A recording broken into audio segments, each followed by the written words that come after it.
What are the connections between pre-Christian Euro-America and Vedic civilizations?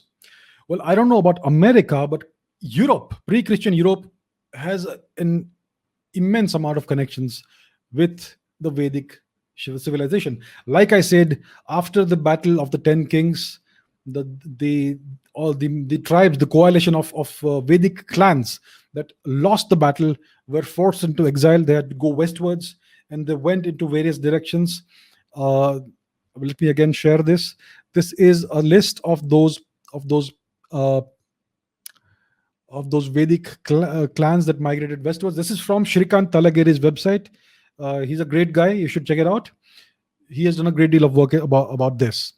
So this is a list of all those clans. This is a partial list of those clans. There are many more, and these are the clans that gave rise to the various Indo-European people.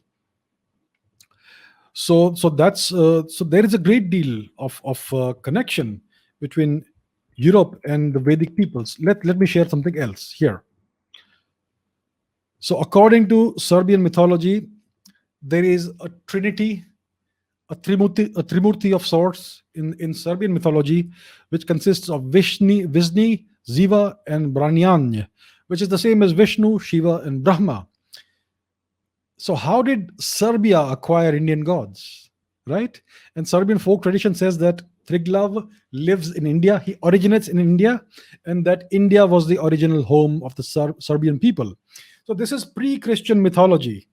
It was more or less stamped out during the Great European Holocaust, during the Great European Cultural Holocaust, which is very well brought out in this book called The Darkening Age.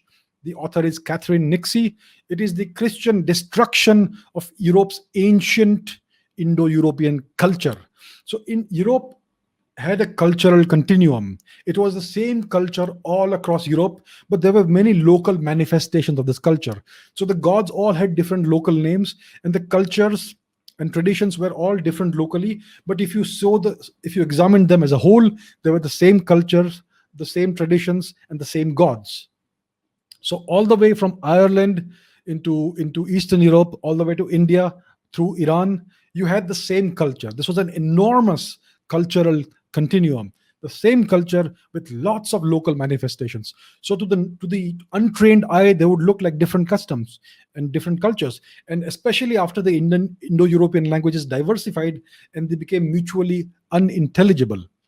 So this looks at first glance like very different cultures, but it was one single cultural continuum. And after around 1200 years ago, the Christianization of Europe started in full force, maybe 1500 years ago, and Europe's ancient tradition and culture and religions and folk traditions were all wiped out forcefully. And that's why we don't see any traces of this anymore. Europe has become a monoculture, but that is now again dissipating because Europeans are rejecting this monocultural idea. Many of them are becoming atheists, and many of them are trying to revert to their ancient indigenous cultures. So there is this religion called Romuva in Eastern Europe. I think it's in Latvia or Lithuania, in the Baltic regions.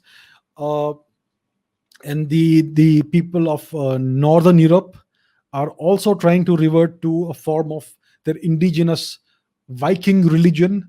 The Slavic peoples also, to some extent, are trying to, some of them are trying to reconnect with the pre-Christian Slavic traditions and culture and religion and the pantheon of gods, which is essentially a derivative of the Vedic pantheon of gods, right?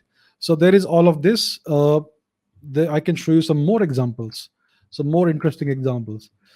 So in Lithuania, you find that traditional Lithuanian houses are adorned with the motif of two horse heads, which are called Asvinai in Lithuanian. These are the Baltic counterparts of the Rigvedic Ashwins, the divine horse twins. The Lithuanian word for horse is Aswa, and the Sanskrit word, as you know, is Ashwa. So that's another incredible example of the commonality of culture. Here's one more. The native Slavic name of Croatia is Hrvatska. It is derived from Old Persian Hravat, which is named after the ancient great river Saraswati, the region the Greeks called Arachosia. So once again, you have this evidence that is staring us in the face, right? Isn't it interesting? So there are incredible connections between India and ancient Europe. We just have to discover them. It's a fascinating uh, it's a fascinating thing. I don't know about the connections between ancient India and America. As of now, there is a great deal of what you would call circumstantial evidence, right? But we still don't have hard evidence. There was this Indian writer called Bhikshu Chaman Lal who wrote a book called Hindu America, in which he brought this out. It's like a century ago. That book was apparently banned in America, and people like Graham Hancock have done a great deal of work in uncovering the ancient history of the indigenous peoples of the Americas.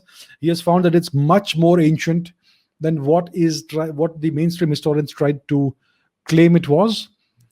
But as of today, we don't have hard evidence of connections between ancient Vedic India and the ancient American peoples.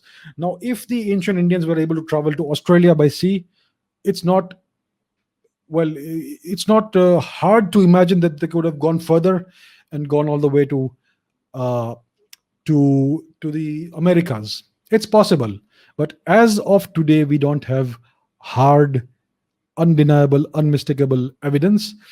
So that is something that is a matter for future research by future historians, or maybe current historians if they are so inclined.